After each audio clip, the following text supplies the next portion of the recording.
माऊली महावैष्णव संत श्रेष्ठ निळोबाराय महाराज आणि आपल्या ह्या अलौकिक अशा अभंगामधून आपला अनुभव, आपली प्रतीती तुकाराम महाराजांना बघितल्यावर जी झाली त्याचं व्यक्त दर्शन घेत. अनुभवाचं दर्शन होणं फार कठीण आहे, पण अनुभवाचं दर्शन कसं घडवून आणावं हे संतांनाच कळतं. काय काय चित्र रेखाटतात, जे समोर दिसतं ते रेखाटतात, पण अनुभव रेखाटणं सोपं नाही महाराज. जीवनातले अनेक अनुभव तरीही तुम्ही रेखाटू शकाल, पण संत संगतीत झालेला अनुभव काय रेखाटणार आहे, काय वर्णन करणार आहे. आणि मला वाटतं हा अभंग चित्रच रंगवतो. अवलोकिले कृपा दृष्टी केली वृष्टी वचनामृते अंकुरले भाव बीज कारण निज अंतरीचे. अतिशय सुंदर अभंग, निळोबारायचा विलक्षण वेगळ्याच भाषेतनं प्रगट झालेला अभंग आहे. आणि निळोबारायचे अभंग वाचले की कळतात हे निळोबारायचे. काय तसं बाबा महाराजांचं कीर्तन ऐकलं की कळतं. हा बाबा महाराज, दुसरा नाही कोण. का आणि योगायोगाने दोघांचं नावही निळोबारायच. निळोबारायची जशी भाषा शैली अलौकिक, विलक्षण, वेगळी, तशी आपल्या महाराजांची. आणि आज म्हटलं बाकी कोणाचा अभंग घेण्यापेक्षा निळोबाचाच घ्यावा.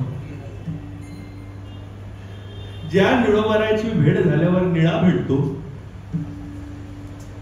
काय लक्षात येतं का? ज्या निळोबारायची भेट झाल्यावर पंढरपुरीचा निळा भेटतो. काय अशा निळोबारायचा अभंग सोडून आणि ज्याच्यामुळे हा निळा, हे दोन्ही निळा ज्यांच्यामुळे कळले, अशा निळ्याचं आपण वर्णन करतो. अजून काय पाहिजे? काय अजून त्रिवेणी संगम होतो काय? काय म्हणून हा अनुभव महत्वाचा आहे. निळोबारायांनी त्यांचे प्रत्येक अभंग बघा, काय त्यांचा हा अनुभवच दिसतो. आणि किती वेगवेगळ्या रंगाने ते अनुभव एवढे सुंदर नटवले. पण हा अभंग माझ्या हृदयाला स्पर्श केला. का मला आपल्या महाराजांचीच आठवण झाली. अवलोकिले कृपा दृष्टी. काय आमचं दिवसातनं संवाद कीर्तन सोडून वेगळा जास्ती काय होतच नसे. आणि दुसरा संवाद जर काय झाला तर तो स्टेजवर होतच. तुम्ही म्हणाल महाराज स्टेजवर संवाद नाही, ते तुम्हाला कोणालाच दिसणार नाही. काय तर तुम्हाला कोणालाच दिसणार नाही.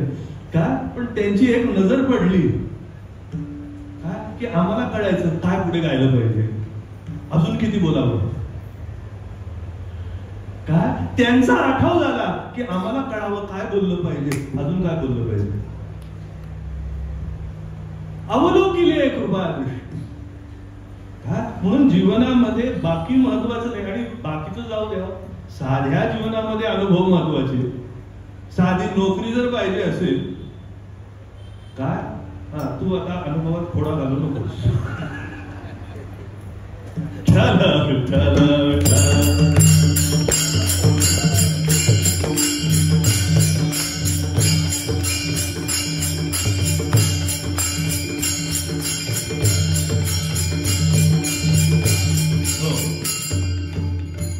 जीवनात शॉर्ट सर्किट झालं विचारांचं की संतांचा टेस्टरच लावावा लागतो. काय ते शॉर्ट सर्किट झालेलं जीवन तुकाराम महाराजांच्या पायी आलं तेव्हा केला निळा पावन. काय नीट लक्षात घ्या, हा अनुभव कशातनं प्रगट झाला. काय आज कीर्तन वगैरे काही करायचं नाहीये, अवलोकन करायचं. काय या 2-3 दिवसात कीर्तन हा प्रकार नाहीये. ह्या 2-3 दिवसात त्यांनी जे आपल्यावर वर्षाव केलाय त्याचं दर्शन घेणं हे या 3 दिवसातलं काम, बाकी काय नाही. अवलोकिले कृपा दृष्टी. नीट लक्षात घ्या, आपला जीवनामध्ये घेणारा अनुभव महत्वाचा. साधा सुद्धा काय असतं, अनुभव झाल्यावर मनामध्ये छाप बसतो आणि ती छाप शेवटपर्यंत जात नाही. कुठलाही बघ, लहानपणी बाळाला अगदी लहानपणापासून बाळाला सांगतो, अरे बाबा किचन कडे जाऊ नका, हाय गरम आहे, काय त्याला कळत नाही. मी एक दिवशी जात भासत, अनुभव झाला. काय तो अनुभव झाल्यानंतर तो पुन्हा आईचं ऐकल्याशिवाय राहत नाही. तो प्रत्येक गोष्ट ऐकतो. नीट लक्षात घ्या, अनुभव झाल्याशिवाय नाही. साधा जीवनात अनुभव महत्वाचा. परमार्थात किती? परमार्थ तर पूर्ण अनुभवावर अवलंबून आहे. तुमच्याकडे योग्य अनुभव योग्य व्यक्तीच्या द्वारे जर झाला नाही तर तुम्हाला अनुभव येईल तो वेगळाच येईल. का अनुभव येईल तो वेगळा. म्हणून संतांच्या संगतीत झालेला अनुभव महत्वाचा. काय आपला अनुभव कसा आहे, जी आपण पे नाही देखिले ते इंद्रियार्थी रंगिले, जैसे रंग आळू किले तुषिता सेवी. जी आपण पे नाही देखिले ते इंद्रियार्थी रंगले, जैसे रंग आळू केले तुषिता सेवी. याचा अर्थ काय, आपला अनुभव कसा आहे महाराज सांगतात माऊली. काय आपला अनुभव इंद्रियाच्या अवतीभोवती आहे. जी आपण पे नाही, ज्याने आपलं स्वरूप ओळखलं नाही, आपलं मूळ ओळखलं नाही, ते इंद्रियार्थी रंजले. ते इंद्रियाच्या सुखात रंजतात. ज्याने स्वरूपाचं सुख पाहिलं नाही तो इंद्रियाच्या सुखात जैसे रंग आळू किले तुषिता सेवे. जसा एक भिकारी, काय हिंदी मधली म्हण आहे, भिकारी को जो भीक मिले वो ठीक. काय भिकारीला प्रश्न येत नाही. इंग्रजी मधली सुंदर अजून बेगर्स कॅनॉट बी चूजर्स. काय भिकारी निवडू शकत नाही, जे हातात मिळेल ते चांगलं. काय मग तो कोंडा का असे ना. पण कसं असतं, जेव्हा भूक लागलेली असते ना माणसाला, तेव्हा भुकेची तोंडा मिळो कोंडा अथवा भांडा. जेव्हा भूक लागलेली असते तेव्हा पुढे काय काय येणार चांगलंच वाटतं. तसं प्रत्येक जीव मात्र हा सुखाकरता हपापलेला आहे, असुसलेला आहे. आणि त्या असुसलेल्या जीवाला जे काय मिळतं ते बरं वाटतं. काय ही जीवनाची शोकांतिका. काय आपण निवडत नाही. खरं आपण भिकारी नाही आहोत, खरे श्रीमंत आहोत प्रतितीने, पण आहोत हेच माहिती नाही. काय जसं ती पूर्वीच्या काळची कथा आहे बघा महाराज. काय राजकुमार असतो, काय राज्यावर आक्रमण होतं आणि त्याला पाठवून देतात. काय त्याला वाचवायला, रक्षण करायला लांब कुठेतरी पाठवून देतात आणि भिकारी म्हणून तो जगत असतो. काय आणि त्याच्यानंतर काही दिवसांनी सगळं जो त्रास असतो तो राज्याचा संपलेला असतो. जी भीती असते ती नष्ट झालेली असते. मग राजा त्याला पुन्हा बोलवतो. काय मग तो आपला दुराखेचं काम करत असतो. गाईवर म्हशीवर, काय म्हशीवर बसून आंघोळ कर. हाय कोण, राजपुत्र, पण वळतोय काय झालं. आणि थोड्या दिवसांनी काय सगळं नीटनेटकं झाल्यावर सैन्य पूर्ण सेनापती त्याला घ्यायला येतो. भालतात चोपदार, काय हत्ती घोडे, काय तो हा करून बघत बसलेला असतो. त्यांनी रेड्याशिवाय दुसरं काय बघितलेलं नाही. त्याला घोडा बघितल्यावर काय वाटत असेल, अरे बापरे अब्दागिरी वगैरे त्याच्यावर. काय काय हे बघा, अंगावर घातलेले कपडे फाटके होते पण अब्दागिरी सोन्याची होती. काय जेव्हा तो बसला त्याच्यावर, काय पहिलं सगळ्यांनी मुजरा केला. राजे सरकार तुम्हाला परत बोलवणं आलेलं आहे. जो एकदा जास्ती आता रंगून सांगत नाही, पण एकदा का तो बसतो. तुम्ही बघा महाराज, तुम्ही जरी घोड्यावर बसला ना, असं बसणार नाही.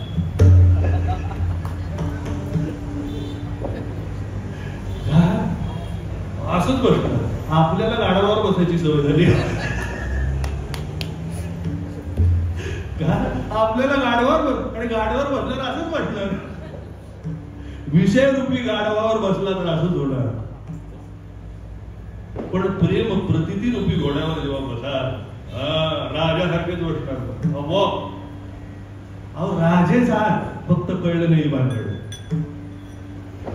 कळलं नाही भानगड. तसं सुखाची प्रतीती, सुखाची भूक प्रत्येक जीवाला आहे, पण कशात सुख मानावं आपल्याला कळलेलं.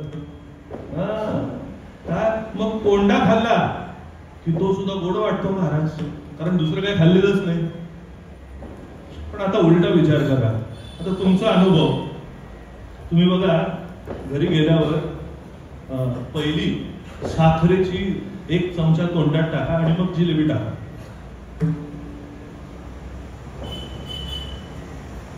लागेल का? काय लागेल का? का नाही लागणार? कारण साखरेची गोडी एवढी ओव्हर पॉवर आहे की त्याच्यामुळे बाकीची गोडी गोड लागतच नाही.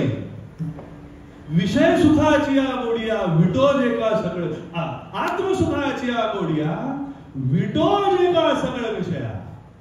काय पुढे म्हणत नाही, एवढंच भरपूर. आत्मसुखाची या गोडिया विटो.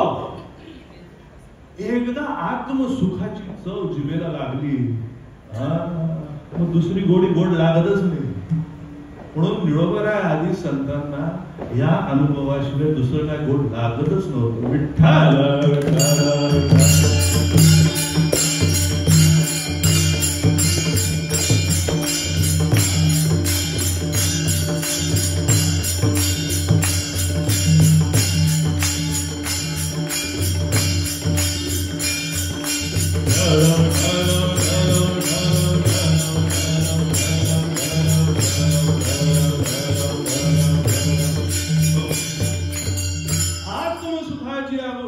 एकदा साखर जिभेवर ठेवली, मग बाकी सगळं फिकर. काय म्हणून अनुभव ऐकावा तर साखरेचा ऐकावा, जिलेबीचा नको, त्याचा साखर होईल. काय नीट लक्षात घ्या, नीट लक्षात घ्या. संतांचा अनुभव महत्वाचा, बाकी कोणाचा नाही. काय आता हे बघा, हल्ली सगळीकडे हे प्रचलित एक्सपर्ट ओपिनियन, सगळीकडे आता हे प्रचलित आहे. काय कोणाचं ओपिनियन? एक्सपर्ट. त्याचं मिळालं की दुसऱ्याचं विचारायची गरज. पण महाराज हल्ली कसं झालंय, काय आता तुम्ही बघा, डॉक्टर सुद्धा साधा जर जनरल प्रॅक्टिशनर असेल, तुम्हाला कुठला मोठा आजार झाला असेल, हार्टचा, तो सुद्धा म्हणतो बाबा आम्हाला कळतं, आम्ही तुम्हाला गोळ्या सांगू, पण MD ला विचारा, ह्याच्यामधल्या एक्सपर्टला विचारा. आपली भानगड काय झाली, आपण झालोय व्हॉट्सअप डॉक्टर. आपली भानगड काय झाली, आपण झालोय व्हॉट्सअप. ते व्हॉट्सअपचे 2 वाक्य वाचले की आपल्याला वाटतं आपल्यापेक्षा विषय जे आपण पे नाही देखले ते इंद्रियार्थी. तसं आपलं मन रंगलंय, नको ठिकाणी रंगलंय. आपलं मन रंगावं जिकडे जिकडे रंगायला पाहिजे तिकडे जर रंगायचं असेल तर बाकी काही चालत नाही. अवलोकन कृपा. इकडे बाकी कुठलीही ताकद. काय अभंग आहे महाराज, काय हा अभंग असा आहे की खरं ह्या अभंगावर बोलायचे, अभंग वाचला तरी भरपूर झालं. एवढा सुंदर अभंग. अवलोकिले कृपा दृष्टी. काय असा हा सीनच आहे, काय सुंदर दृश्यच आहे. अवलोकिले कृपा दृष्टी. आणि नुसता अवलोक केलं नाही, केली वृष्टी वचना होते. बघा सुंदर. आता दिवस सुद्धा पावसाचेच आहेत. काय कालच व्हॉट्सअपचा विषय निघाला, कालच वाचलं. काय रावण जाळायचा की बुडवायचा, पाऊस एवढा झाला. काय पण पावसाचं दृश्य हिरवगार झालं. काय हिरवळ दाटली सगळीकडे आणि पाऊस पडू लागला की बघावं असं वाटतं नुसतं. का बघावं असं वाटतं? काय पुढे दिले अंकुरले भावबीज. अंकुरले भावबीज. बीज असून उपयोग नाही, ते अंकुर फुटावं लागतं. आणि ज्यांच्या संगतीत फुटला त्याचं महाराज वर्णन करतात. नमो सद्गुरु तुकया ज्ञानदीपा. नमो सद्गुरु तुकया ज्ञानदीपा. नमो सद्गुरु सच्चिदानंद रूपा. नमो सद्गुरु भक्त कल्याण मूर्ती. नमो सद्गुरु भक्त कल्याण मूर्ती. नमो सद्गुरु भास्करा पूर्ण कीर्ती. मनुष्याकृती राघवे ख्याती केली. मनुष्याकृती राघवे ख्याती केली. शिळा शिखरे सागरी तारियेली.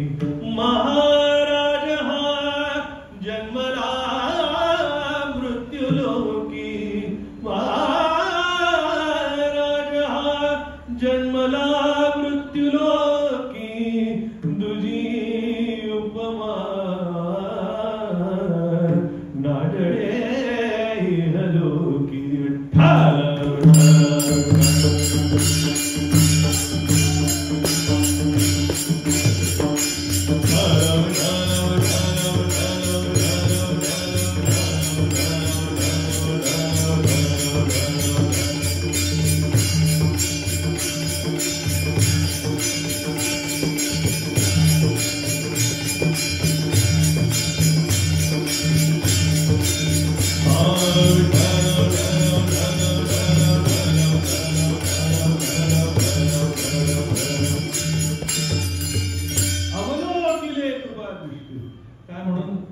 विषयामध्ये मगाशी अर्धवट राहिला. महाराजांनी असं बसावं स्टेजवर काय आणि आमच्याकडे असं नुसतं बघायचं. अवलोकिले कृपा दृष्टी. त्याच्यावर वाढलो आम्ही. काय या गोष्टीवर वाढलो. म्हटलं दुसरा अभंग काय घ्यावा, काय ज्याच्यामुळे माझा मदची परिचय झाला, काय तो सोडून दुसरा अनुभव सांगावं तर काय. संतांच्या द्वारी गुरुच्या अंगणात आल्यावर तुझं पावले. आपलं काही देऊ नये, जे त्यांचं आहे तेच त्यांना अर्पण करावं. अवलोकिले कृपा दृष्टी. काय बघा हे अवलोकन महत्वाचं आहे. काय हे फक्त तुम्हाला वारकरी संप्रदायातच मिळणार, बाकी कुठेच नाही. नीट लक्षात ठेवा. हे गुरुचं आणि शिष्याचं एकमेकाकडे बघणं आणि त्याच्यामधनं प्रतितीचा बोध अंतरामध्ये निर्माण होणं, हे तुम्हाला कुठल्याही संप्रदायात मिळणार नाही. सगळीकडे आहे, पण जेवढं विशेषत्वाने वारकरी संप्रदायामध्ये हे आहे तेवढं कुठेच नाही. वारकरी संप्रदाय ह्याच्यावरच आहे. इतर संप्रदायामध्ये साधनेला महत्व आहे, काय तुमच्या उपासनेला महत्व आहे, पण वारकरी संप्रदायामध्ये ह्या गोष्टी जरी असल्या तरी त्याच्या सगळ्यापेक्षा जास्ती गुरु अनुग्रहाला महत्व आहे. विठ्ठल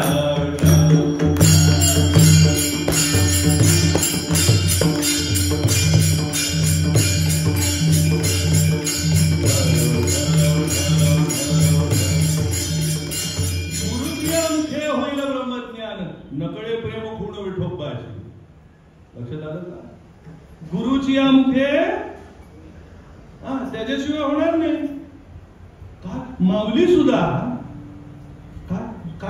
कशी कशी सुंदर व्हायला लिहितात. जो गुरुवाक्य श्रवण सरिसा, तो वस्तूची होणी ठेला पैसा. उडाला देह बुद्धीचा वळसा, पिटला फास कर्माचा. काय लिहितात बघ. काय एक फक्त नजर कृपा कटाक्षे, कृपा कटाक्षेने आलेले. काय केलं मला सांगा. माऊलीला काय मिळालं, कशाने अनुग्रह झाला.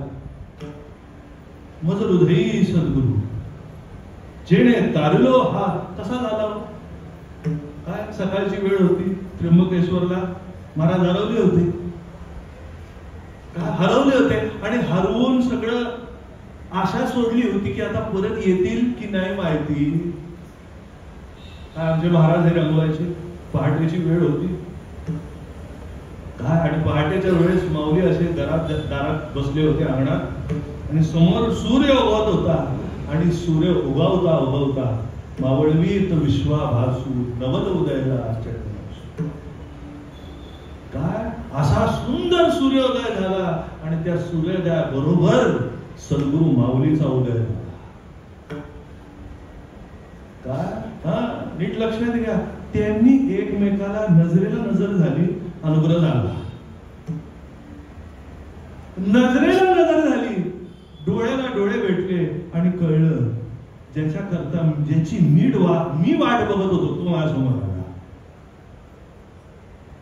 काय ज्ञानोबाला काय कळलं, ज्याची मी वाट बघत होतो तो आता माझ्या समोर तिकडेच लोटांगण घातलं. काय झालं, तुम्ही म्हणाल ज्ञानेश्वर महाराज काय झालं, हे तो वाची बोलवेना. हे बोलवता येणार नाही. म्हणून एक लक्षात घ्या, प्रेम असो आणि गुरुअनुग्रह असो, काय दोन लागतात. एक देणारा लागतो आणि एक घेणारा लागतो. काय एक देणारा लागतो आणि एक घेणारा लागतो.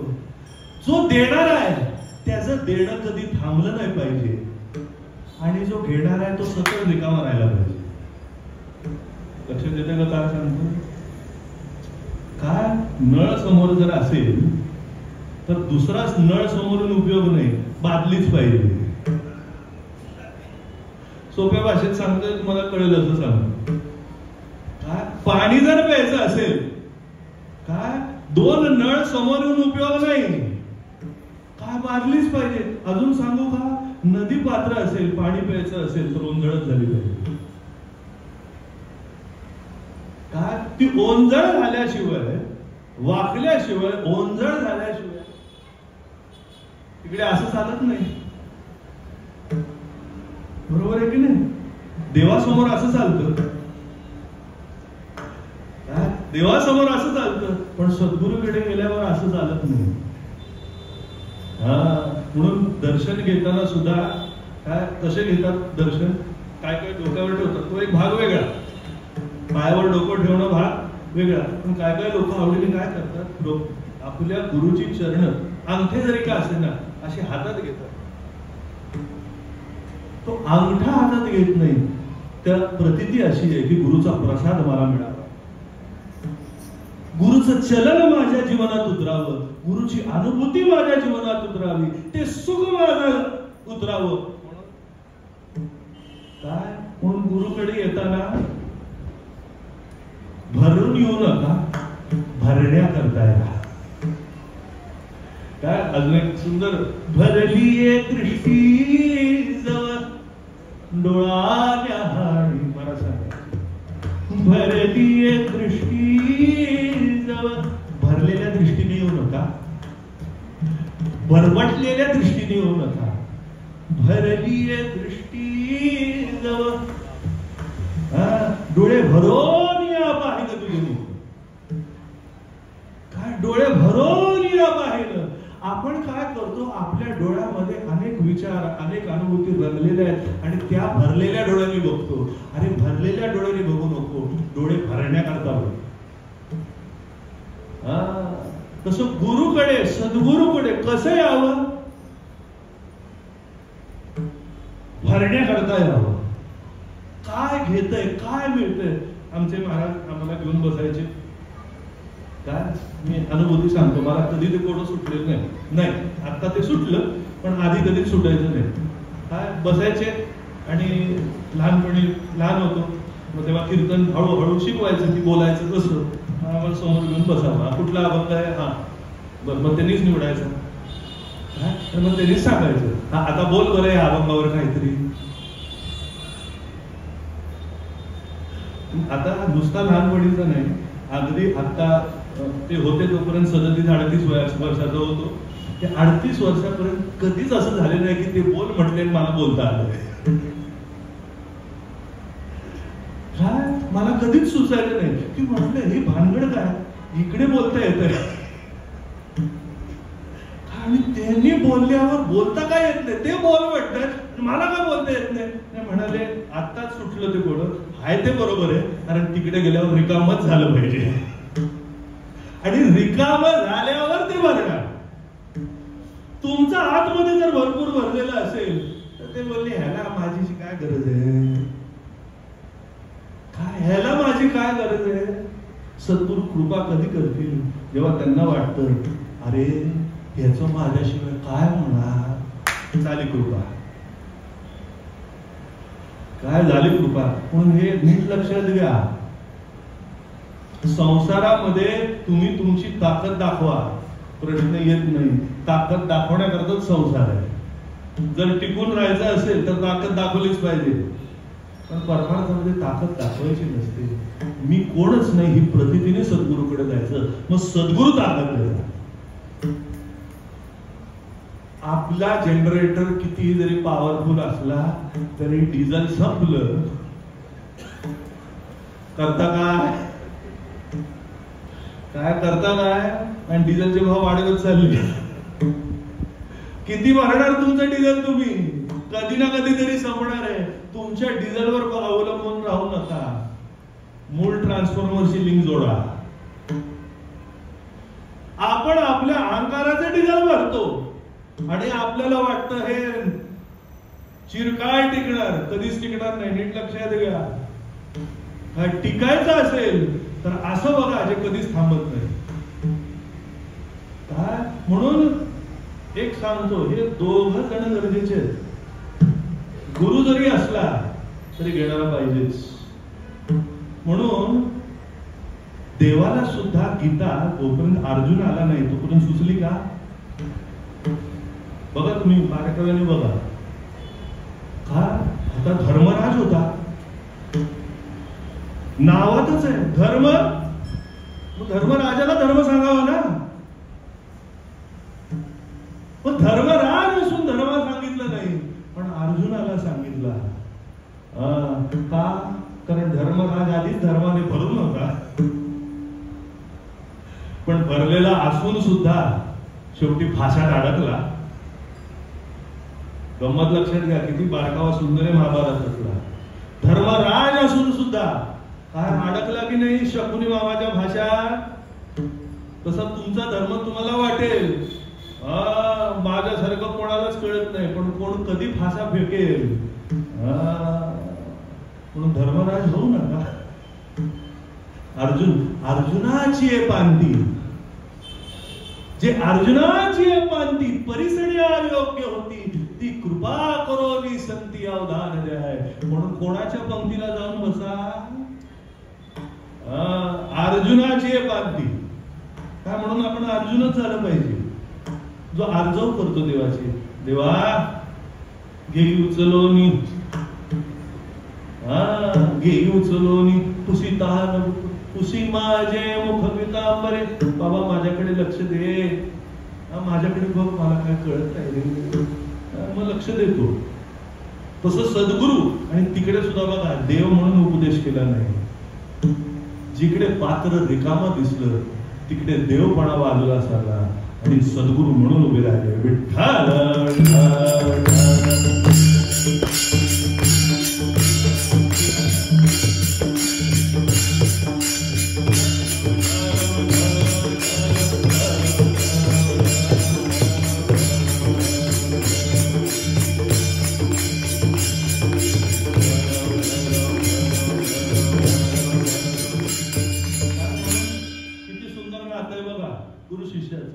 तसं पहिला गुरु काय, आमचं भाग्य चांगलं. दृष्टांतामध्ये आमचे पहिले गुरु येतात आणि आमचे गुरुही येतात. काय आई पहिला गुरु. काय आमची आई, आमचं हेच काम होतं आईचं. आम्हाला काय कळतंय. काय तुम्ही बघा, आईचं मुलाचं फार खास नातं. काय ते घरात कोण नसलं तरी तिला पडलेली नसते. जेवायला काय आहे, जेवायला नाहीये, माझं बाळ माझ्या बरोबर आहे ना, बास. तिला दुसरं काही, कारण तिला माहितीये मला माझं प्रेम ओतायला भांड मिळालंय, माझी आवड ओतायला, माझी निष्ठा ओतायला मला पात्र मिळालंय. म्हणून पात्र व्हा मग पात्र व्हा. लक्षात आलं का? पात्र व्हा मग पात्र व्हा. आपण पात्र आहोत का? आपण पात्र आहोत. असो का? ते बघा, ते ठिकाण आहे. आईला कळतं की माझं पूर्ण प्रेम मी कुठे ओतू शकते. नवरा असून सुद्धा ती पूर्ण प्रेम ओतू शकत नाही, काहीतरी आतमध्ये राखून ठेवावं लागतं. पण एकमेव जागा आईला असते की जिकडे आपली पूर्ण आवड बघू शकते, पूर्ण प्रेम बघू शकते, आणि ते म्हणजे आपलं मूल. पूर्ण ओतते ती, आपलं प्रेम पूर्ण ओतते. हा आमचा अनुभव आहे. काय आम्हाला महाराज घेऊन समोर बसायचे, आधी कळायचं नाही. काय महाराज एकदा बोलायला सुरुवात केली ना, मी बरेच वेळा सांगितलंय, मी प्रश्न घेऊन जायचो की हा ओवीचा अर्थ मला महाराज कळत नाही. एक ओवी घेऊन जायची, एक शब्द, आणि तो एक शब्द सांगितला की आमच्याकरता एक अख्खं प्रवचन व्हायचं 1 तासाचं.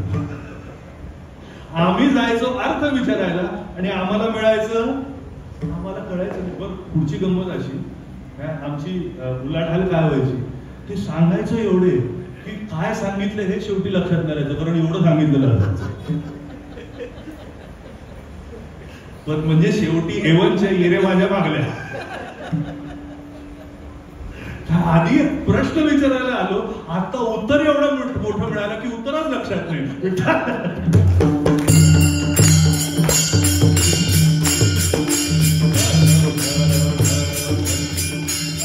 आईसी कळवळ्याची जाती, आईसी कळवळ्याची.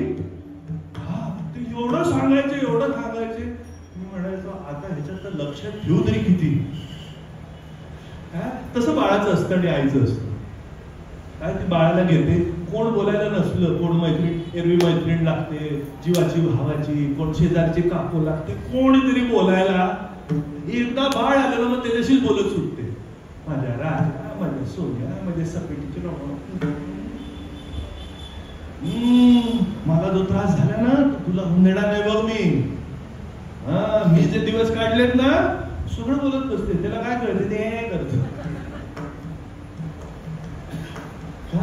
हो, त्याला काय कळत नाही, पण त्या आईच्या बोलण्यात त्याला एवढी गोडी वाटते, एवढा आनंद वाटतो. आई बोलते म्हणून तो हसतो, आईचं कळतंय म्हणून हसत नाही. आई बोलते आपल्याशी, काय ती आपल्यामध्ये इंटरेस्ट घेते, आवड घेते. त्या बघण्यातच ते बाळ श्रीमंत असतो. काय आम्हाला तेच सांगतोय मी, मला कळायचं नाही, पण आता जाणवतंय ते एवढं सांगायचे मला, त्याच्यातच माझं मोठेपण होतं. त्याच्यातच माझं मोठेपण होतं. नीट लक्षात, मी मोठा नाहीये, मी पात्र झालोय त्यांच्यासाठी, हे माझं भाग्य. अजून काय म्हणायचं, अजून काय बोलायचं. आणि बघा मग ती बोलते बोलते बोलते, ती कळत नाही, ती हसते, तिला सुद्धा कळते त्याला काही कळत नाही, आणि तीच हसते. अरे बाळा मी तुला एवढं सांगते, माझं गाराणी सांगितली, माझं दुःख सांगितलं, तुझी आजी कशी त्रास देते, तुझा आजा कसा, तुझा बाप कसा मला त्रास देतो, हे सगळं तुला काहीच कळत नाही, आणि तरी किती गोड हसतं. आई हसते म्हणून मुलं हसतं. लक्षात झालं का? तिला कळत, मुलालाही कळत काय नाही. आणि एक सांगू का, सुरुवातीपासून शेवटपर्यंत जो प्रेमाचा वर्षाव होतो, जरा वर्षाव झाल्यावर कसं होतं माहितीये का, एकदा पाऊस बरसून लागला की नाही, मी म्हणाल एवढ्या पावसाने काय होतं, काय होतं, मग हिरवं कसं दिसतं. पावसाने काय होतं, पाऊस एवढा जोराचा पडतो की ते बीज वर तरंगत असतं. त्या पावसाच्या जोराने खड्डा होतो आणि त्या खड्ड्यातच वर ते बीज बसतो. काय मी अभंग सोडून बोलत नाही, अंकुरले भाव बीज. काय होतो, तो प्रेमाचा वर्षाव एवढा होतो, एवढा होतो. हे बघा, बीजाला अंकुरण्याकरता बाकी कशाची गरज नाही, फक्त पाण्याची. बीजामध्ये स्वतःची ताकद असते आणि जमीन लागते, बस. पण जमीनही आहे, बीजही आहे, म्हणजे उगवतं असं. तसा देव आहे, जीव आहे. देव कळला असं. संत चरण रज लागता सहज वासनेचे बीज जळणी जाय. मग राम नामे उपदे आवडी सुख घडोघडी. काय झालं, ते पाणी पडल्या पडल्या आपोआप अंकुर फुटू लागतात. आपोआप अंकुरले भाव बीज. म्हणून बाळाचं लक्ष बाकी कशाकडे नसावं, या हेतुबुजाकडे असावं. आमची प्रेमबोधाची मांडणी हीच आहे.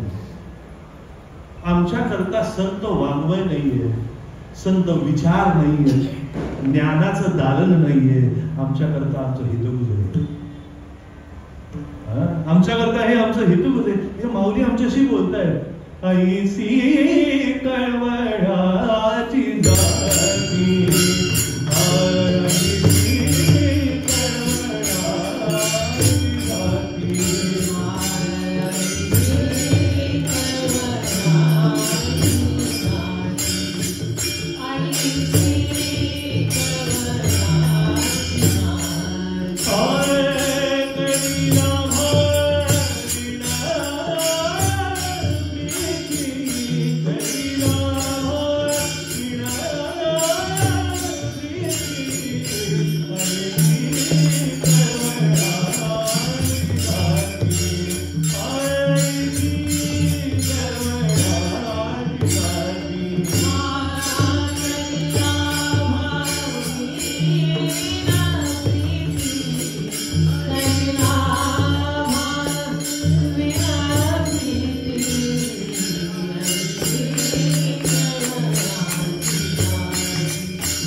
काळजीने पिळवटत ती कळकळ, ती माऊलीच्या हृदयात होती. नीट लक्षात घ्या.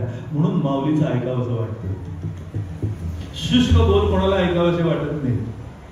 शास्त्राचे बोल आहेत ते विकाराचे आहेत. का विकाराचे आहेत? कारण त्याच्यामध्ये बुद्धीला चालना मिळते. इंद्रियाच्या विषयापासून कसं लांब राहावं, मन विकेंद्रित कसं होऊ नये, बुद्धी जास्तीत जास्ती चालना कशी मिळावी, इकडे बुद्धीला चालना नाही. अंकुरले भाव,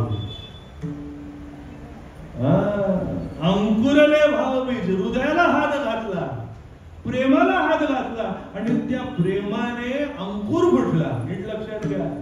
हे बघा, जेव्हा मन तृप्त करण्याची ताकद कुठल्याही वाक्यात नाही, ज्या वाक्यात येते संत वचन. कारण ते संत वचन कळकळीतनं निघालंय. कळकळीतनं निघालेलं वचन तुम्हाला तृप्त करू शकतं. विठ्ठल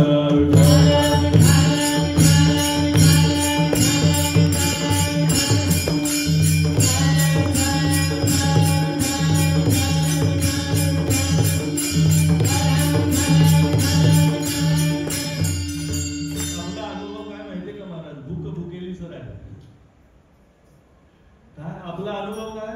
आपली भूक आहे तशीच आहे. पण संतांचं दर्शन घेतल्यावर सेविता येणे पोट द्याय. काय? ओम नमो जियाद्या वेद प्रतिपाद्या जय जय सुसौम्यद्य आत्मरूपा देवा तुझी गणेशू. काय कळलं महाराज? कळलं काय नाही, बरं वाटलं. आता विश्वात्मके देवे येणे वा वाट घेत नाही तो शावे, तो शोली बदल्यावे पसायला जे खळत काहीच नाहीये. कळण्याची पात्रता आपल्याकडे नाहीये, पण आपल्या करता लिहिलं एवढं कळतंय त्याच्यात समाधान आहे बस. काय 750 वर्ष झाली, सोपं नाहीये, नीट लक्षात घ्या.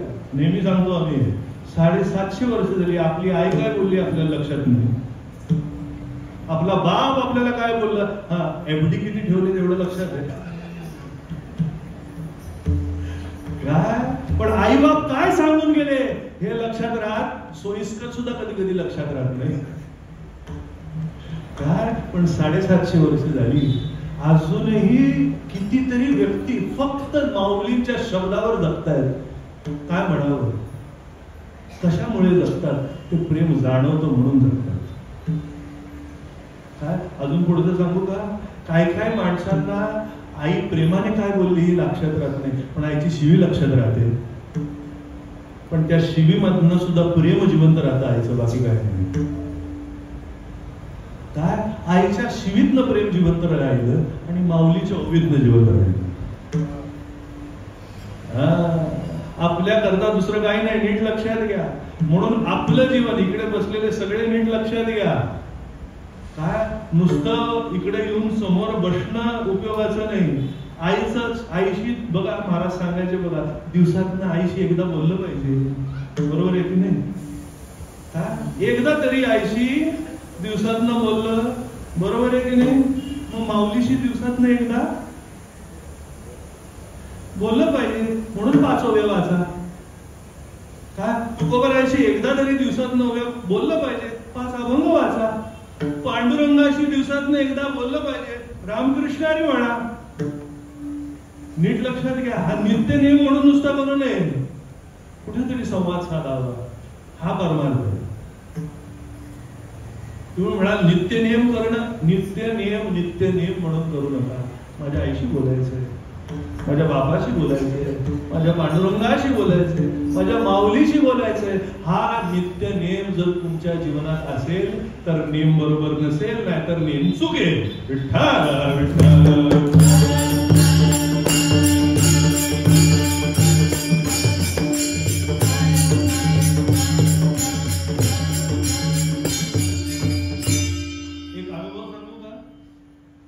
ज्यांचा नेम चालू असतो ना, ज्यांचा उलट सांगतो पहिले, ज्यांचा नेम चालू असतो ना, महाराज ते आमच्याकडे पटकन, महाराज असं झालं काय करू, महाराज असं झालं काय करू, महाराज ही अडचण झाली काय करू, महाराज ती अडचण झाली काय करू.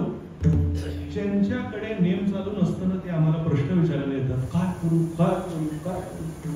आणि ज्यांच्याकडे नेम चालू असतो ते म्हणतात, महाराज असं असं झालं, आमचा हरिपाठ चालू होता आणि त्याच्यातनं निघालो. लक्षात येतं का काय सांगतोय मी. ज्यांचा नियम चालू आहे त्यांना विचारायची सुद्धा गरज नाही. ते म्हणाले, महाराज अशी अशी अडचण झाली, अमकं झालं तमकं झालं, आमचा हरिपाठ आमचं नामस्मरण चालू होतं आणि कसं का होईना त्याच्यातनं आम्ही बाहेर. म्हणून नाम नसंडो नेमा नटळो, जैसी पतिव्रता प्राणेश्वरी विनुवी भानुदा सावधारी गावे डोकवा. नकरी आणि कांचा पांगिला, नाम धारक तुझाची अंकिला. नीट लक्षात घ्या, कशावर करणार आहे काय. सद्गुरु समोर. बाकी ते सांगताना सुद्धा तसेच सांगायचे, मी जे करत नाही ते मी तुम्हाला सांगणार, मी जे करतो ते तुम्ही तुम्हाला. दररोज उठल्यावर ध्यान असायचं, मानसपूजा असायची, मानसपूजा झाली की ज्ञानेश्वरी समोर असायची काय, जय जय सुदेव असायचे. किंबहुना धनधरा जो मातेचे आहे उदरा, तो मातेचा सोयरा, हे 2 म्हणायचं काय. 5 अभंग करुणापर म्हणायचे, त्यांचा नित्यनेम झाला. मग गाडीत बसले की हरिपाठ चालूच असायचा. मी काय सांगतो तुम्हाला, नुसतं त्यांचा नित्यनेम सांगत नाही, आपल्या जीवनात हे घडलं पाहिजे हे सांगतो काय. मग काय होतं माहितीये, हा पाऊस जेव्हा तुमच्या जीवनात चालू असेल तेव्हा बीज आपोआप अंकुरेल. लक्षात आलं का. अंकुरले भाव बीज कारण निज अंतरीचे. मग काय होईल, काय करायची गरज नाही, फक्त फक्त समोर या, अवलोकिले कृपा दृष्टी झालं. मग वेगळं करायची गरज करणार नाही. सद्गुरूकडे गेलोय, मग त्यांनी मला काहीतरी सांगितलं, मग कळलं नाही, बघितलं, समजलं. तुम्ही म्हणाल महाराज काय म्हणताय, चला. कसं झालं, एकदा गंमत अशी झाली. आता तुम्हाला माहिती आहे तुळशीदास स्वामी, त्या गोस्वामी तुळशीदास, त्यांचं रामायण चालू असेल. काय सुंदर रामायण चालावं. आणि रामायण चालू आहे म्हटल्यावर सांगायची गरज नाही. तुम्ही बघा, जिकडे जिकडे रामायण चालू असतं तिकडे एक रिकामी जागा ठेवलेली असते, आसन ठेवलेलं असतं. का तर जिकडे जिकडे रामायण चालू आहे तिकडे मारुतीऱ्या हजर असतो. आणि झालं, एक दिवशी असंच जोरदार रामायण चालू होतं. आता गोस्वामी तुळशीदासांचं रामायण काय असेल, काय सुंदर जबरदस्त माणसं जमलेली आनंद घेत होते आणि मारुतीऱ्या होतेच. काय पहिला दिवस झाला रामायणाचा, बघितलं मारुतीऱ्या आले. त्यांना वाटलं की त्यांच्या आवडीत उगाच विकेंद्रीकरण का करावं, म्हणून काहीच बोलले नाही. दुसरा दिवस झाला, तिसरा दिवस झाला, चौथ्या दिवशी सगळी मनातली भीती बाजूला ठेवली. ते म्हणाले नाही, आज मारुतीऱ्याला भेटायचंच. काय मग भेटले, काय भेटले आणि सांगितलं, म्हटलं महाराज दर्शन घेतलं, लोटांगण घातलं.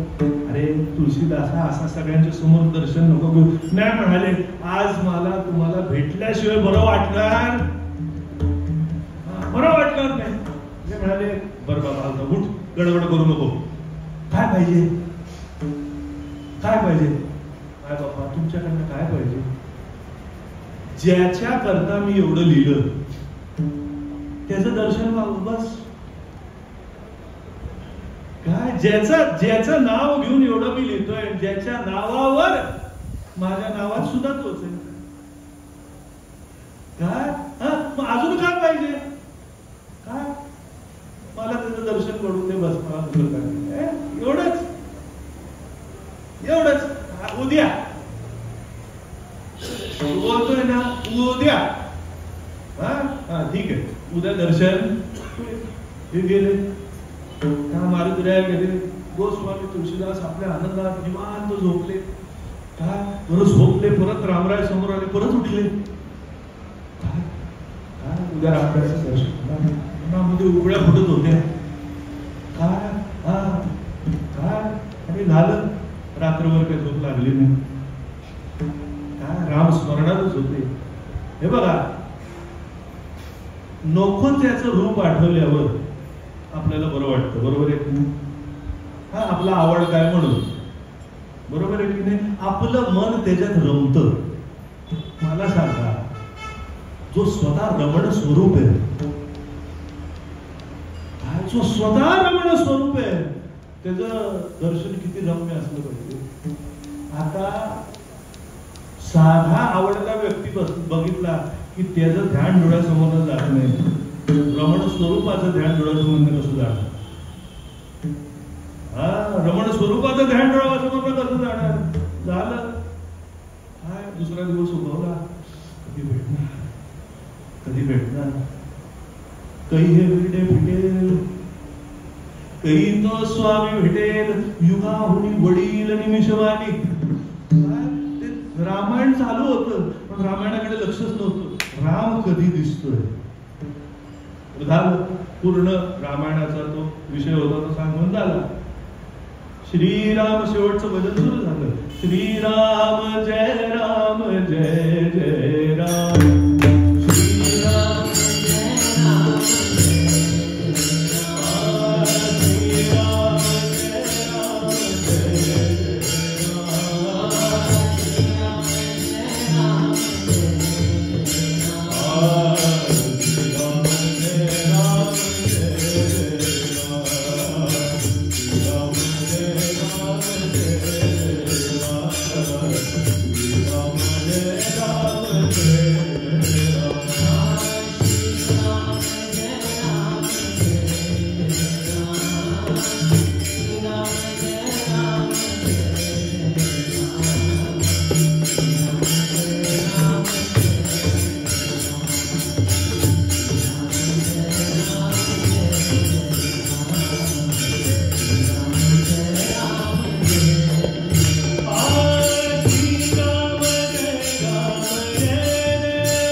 आला का?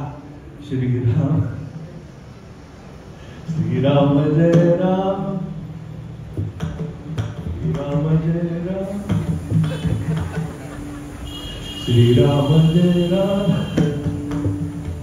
काय 10 मिनिटं झाली श्रीराम जय राम, 15 मिनिटं झाली श्रीराम जय राम, अर्धा तास झाला श्रीराम जय राम, 1 तास झाला श्रीराम जय राम, 2 तास झाले, 3 तास झाले श्रीराम.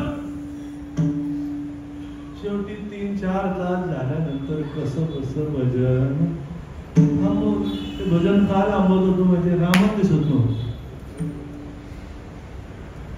रामच दिसत नव्हते. मधून मारुतीरायाकडे बघावं. मारुतीरायाने म्हणावं, दिसले का?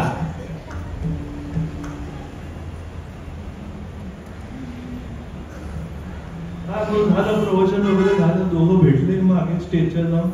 म्हणजे महाराज तुम्ही तो बोलला दर्शनाला येणार, आलेच नाही. अरे असं कसं?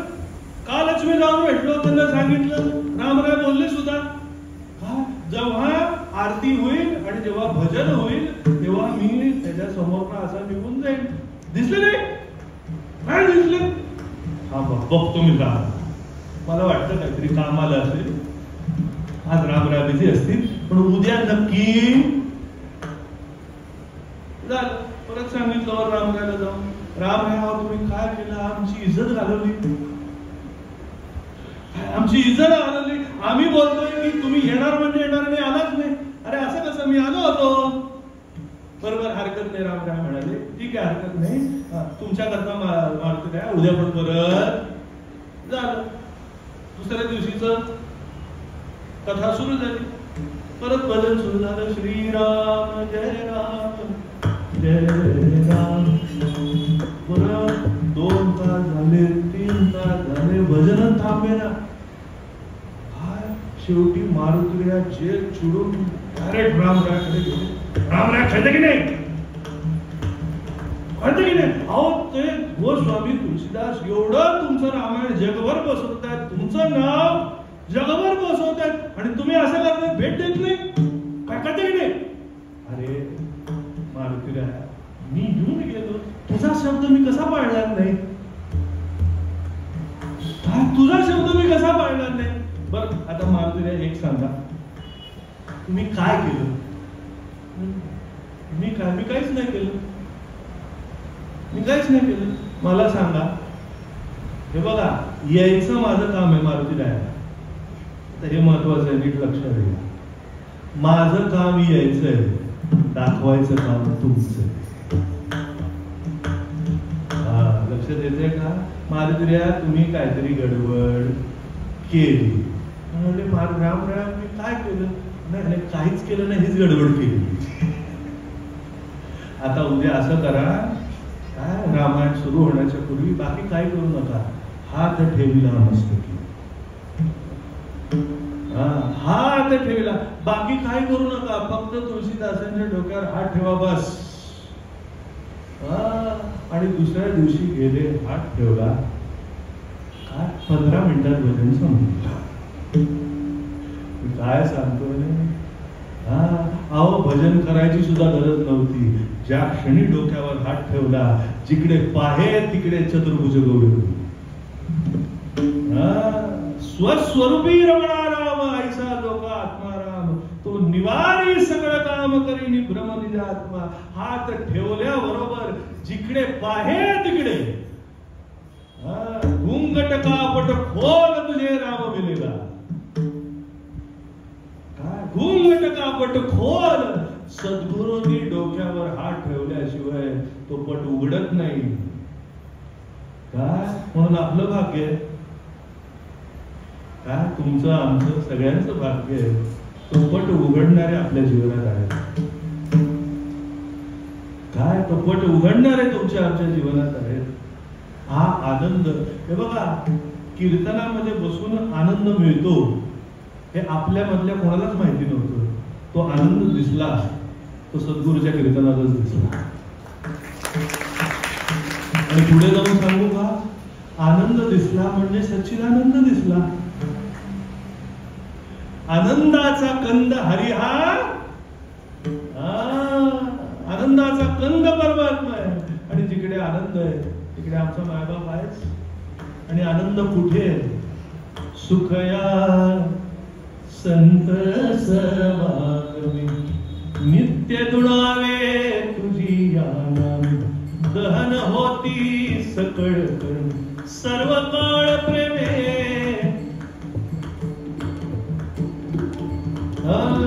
मग काय बाकी गरज नाही. रामकृष्ण हरी म्हटलं की डोलावं. ते रामकृष्ण हरीला नुसते डोलत नव्हते, चालीला डोलत नव्हते, गाण्याला डोलत नव्हते, भजनाला डोलत. काय म्हणून असं भजनाचं दर्शन, कीर्तनाचं दर्शन, आनंदाचं दर्शन घडवून देणारे सद्गुरू आपल्या जीवनात आले. मी कालच प्रवचनात सांगितलं, हा 3 दिवसाचा उत्सव बाकी काही करण्याकरता नाही. त्यांनी जो आनंद दिलाय, त्यांनी जे समाधान दिलंय, ते पुन्हा राखण्याकरता हा उत्सव आहे. त्यांचा आठव होणं, सद्गुरूचा आठव होणं म्हणजे आपल्या स्वरूपाच्या आनंदाचा आपल्याला आठव होणं. बस बाकी काही नाही. पण ह्याच्या पुढे काय कीर्तन करणार? अवलोकिले कृपा दृष्टी, केली वृष्टी वचनामृते, अंकुरले भाव बीज कारण निज अंतरीचे. पुढची बघा किती जुळून येतं. संतांची हे सहज स्थिती, आठवत येते स्मरणाचा. आणि पुढचं शेवटचं तर एवढं, निळा म्हणे धावून येते. त्या बात मी म्हटलं, महाराज तुकाराम महाराज तुमच्याकरता कधी धावून आले? मला तर याच्यामध्ये चरित्रामध्ये मी तर हेच वाचले, तुम्ही धावून त्यांच्याकडे जायचा. काय चरित्रामध्ये तर मी हे वाचले, तुम्ही धावून त्यांच्याकडे जायचा. मग हे कधी झालं? ते पिंपळनेरला आले, म्हणाले चिरम्या तुला अजून कळत नाही. काय अजून तुला कळत नाही? मी जरी धावून गेलो तरी माझ्या मतीमध्ये भाव फुलण्याकरता ते धावून यायचे. राम नाम घेणं महत्वाचं नाही, सद्गुरूचा आठव झाल्याशिवाय अंतःकरणात सद्गुरू धावून आल्याशिवाय तो भाव रामनामाचा अंतरात प्रकट होऊ शकत नाही. म्हणून रामनाम सुद्धा सद्गुरूच्या हातानेच मुखानेच घ्यावं लागतं, बाकी कुठून नाही.